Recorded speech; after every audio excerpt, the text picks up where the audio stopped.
Privacy law is moving fast, and if you're running a business that handles any kind of personal data, what you were doing last year may not be enough this year.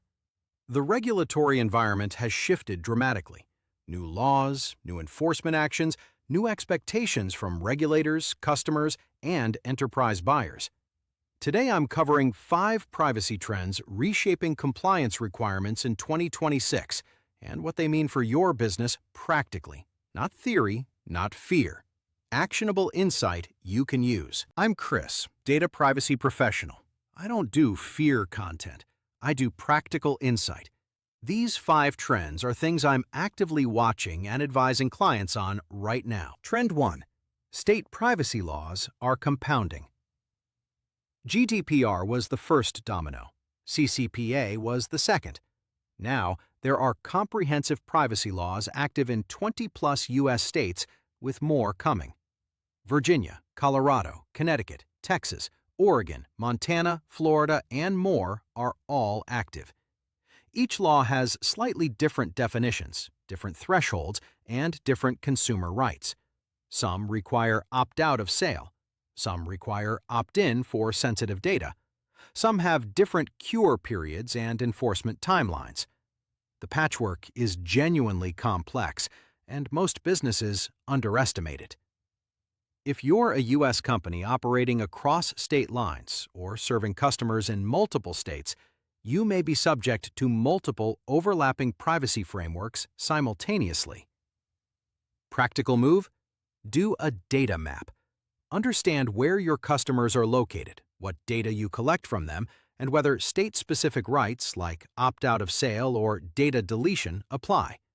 A unified compliance baseline that satisfies the strictest requirements, with state-specific layers built on top, is the only scalable approach at this point. Trend 2. AI governance is becoming a compliance category. Regulators are no longer ignoring AI. The EU AI Act is in effect. U.S. states are passing AI-specific laws. The FTC has made algorithmic accountability an enforcement priority. If your business uses AI tools that make decisions affecting customers, pricing, approvals, recommendations, you're going to need to document that process and demonstrate it doesn't produce harmful or discriminatory outcomes. Get ahead of this now. Companies that wait for formal AI regulations to land before building governance processes are going to be scrambling. The documentation, the bias testing, the model inventories, and the impact assessments all take time to build. Start now, even informally. Trend 3. HIPAA is getting stricter on digital tracking. HHS Office for Civil Rights has issued guidance specifically targeting tracking pixels, analytics tools, and third-party ad platforms used on healthcare websites.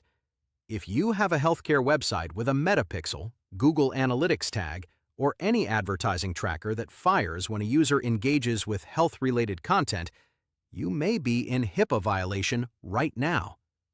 This is being actively enforced. Companies have paid significant settlements over tracking technology alone. The practical fix here is to audit every third-party tag and pixel on your healthcare-related web pages. Work with your legal team to assess whether a business associate agreement is needed. And consider whether certain tracking tools need to be removed entirely or replaced with privacy-safe analytics alternatives. Trend 4. Vendor risk is now a regulatory focus. OCR, the FTC, and state regulators are all increasing scrutiny on third-party risk practices. The assumption that we vetted them when we signed the contract is no longer sufficient. Regulators want to see ongoing monitoring, active review cycles, evidence of what your vendors are doing with your data on a continuous basis. If you don't have a TPRM program, that gap will show up in any regulatory review or audit. A mature TPRM program includes vendor risk tiering, periodic reassessments, contractual data processing requirements, and evidence of monitoring. Regulators are not just asking whether you have a program, they want to see that it actually runs. Trend 5. Privacy by design is becoming expected.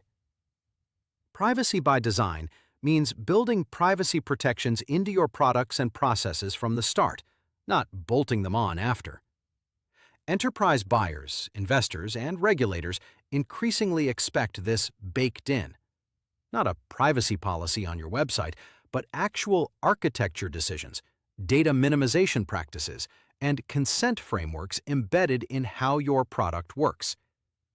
The practical shift here is moving privacy from a legal review at the end of a product cycle to a design input at the beginning. Involve your privacy team during product scoping. Default to data minimization. Make consent and transparency decisions before you build, not after. 5 trends, all moving at the same time. The businesses that stay ahead of this treat privacy as a business function, not a legal checkbox. Subscribe for weekly breakdowns like this, and check out my TPRM program video, one of the most important things you can do in response to these trends.